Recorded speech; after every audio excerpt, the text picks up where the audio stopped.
ఎన్నో ఉన్నాయి చెప్పాలంటే 420 హామీలే. ఒకటా రెండా?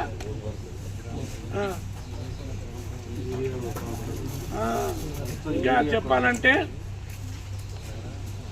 మహబాద్ జిల్లాలో గ్రామ పంచాయతీలకు ఉన్న ట్రాక్టర్లన్నీ కలెక్టర్ హ్యాండ్ ఓవర్ చేసేసారు. మీకు తెలుసా? ఇది తెలియదు. కలెక్టర్ కంట్రోల్ పోయినాయి. ఎందుకు? డీజిల్ దిక్కు లేదు, అవి నడపడానికి మెయింటెనెన్స్కు దిక్కు లేదు. ఈ ప్రభుత్వం నిర్వాహకం.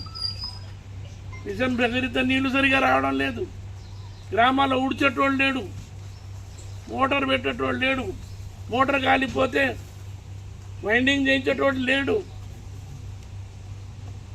ఇటువంటి పరిస్థితి నీ గవర్నమెంట్ ఎందుకు? రైతులకు యూరియా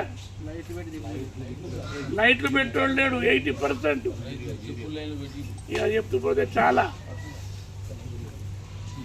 ఎప్పుడైనా బీఆర్ఎస్ ప్రభుత్వంలో ఇటువంటి పరిస్థితి ఉందా?